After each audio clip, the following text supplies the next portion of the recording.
Je suis très heureux que finalement, vous réconciliez le personnage Jules Ferry et les deux dimensions que trop souvent, par facilité, on met l'une à côté de l'autre. On a souvent tendance aujourd'hui à dire, voilà, Jules Ferry, bien sûr, c'est le créateur de l'école gratuite, publique, laïque et obligatoire, mais il y a aussi le défenseur du colonialisme, et celui-là, on essaie toujours de s'en écarter. Le président de la République, dans l'hommage qu'il lui a rendu après son élection en 2012, avait fait ce pas de deux. Eh bien, je crois que là, vous réconciliez les choses en vraie historienne, car c'est bien ça, rendre la complexité du temps, c'est ça l'histoire.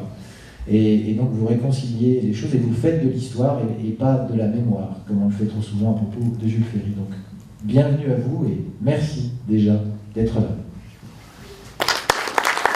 Actuellement, il y a l'actualité de Jules Ferry dont vous aimeriez parler.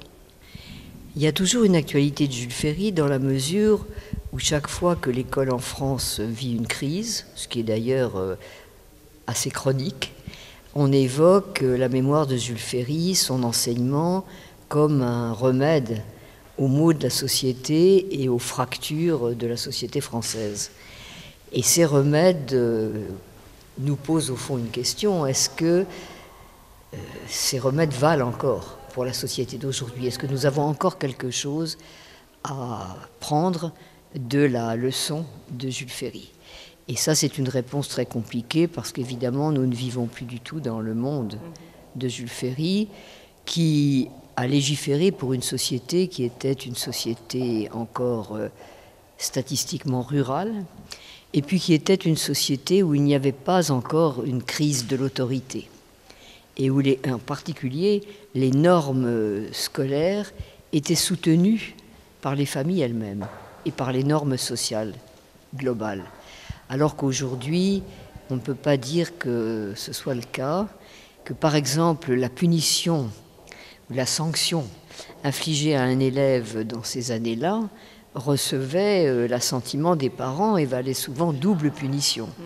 Aujourd'hui, les parents porteraient plainte dans des cas similaires, et donc c'est un tout petit exemple, mais qui suffit à nous faire comprendre l'extraordinaire dénivellation qu'il y a entre le monde de Ferry et le nôtre. Et selon vous, qu'est-ce que Jules Ferry a laissé aujourd'hui comme héritage? Écoutez, c'est un héritage immense si on y réfléchit bien. Parce que voilà un homme qui a été 6 petites années au pouvoir, ce qui n'est rien, et encore pas de façon régulière, de façon intermittente, et à qui nous devons quoi? Si nous allons acheter au kiosque de la rue le journal de notre choix, sans crainte d'aucune censure, eh bien c'est aux lois de Ferry sur la liberté de la presse que nous le devons. Si, pour défendre nos intérêts professionnels, nous avons la liberté d'adhérer à un syndicat, c'est encore à Jules Ferry que nous le devons. Si nous avons la possibilité d'élire dans nos villes et nos villages un maire, au lieu de le recevoir de l'autorité centrale et de Paris, c'est encore à Ferry que nous devons la loi municipale. Si nous sommes malheureux en ménage et si nous souhaitons divorcer, c'est encore à Ferry que nous devons la loi du divorce. Et vous remarquerez que dans cette énumération, je n'ai pas dit un mot de l'école obligatoire, gratuite et laïque, à laquelle on pense toujours quand on évoque le grand homme de votre ville. Oui, vous le comparez à un médecin qui ausculte le malade, fait un diagnostic et établit une ordonnance. Oui, c'est tout à fait ça. On peut employer des termes médicaux, je crois, pour décrire tout cela, parce que Jules Ferry assure la France à le regard effectivement du médecin qui décèle les faiblesses, les fragilités, et des fragilités qui ne datent pas d'hier, qui viennent pour lui de très loin. Elles viennent d'où? Quelle est la fragilité française pour lui fondamentale?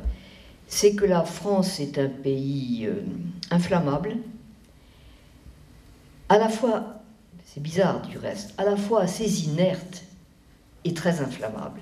Autrement dit, il y a des périodes chaudes de l'histoire française où on ne sait jamais jusqu'où va aller le peuple français, et en revanche, ces périodes chaudes se développent sur un fond d'atonie politique qui est,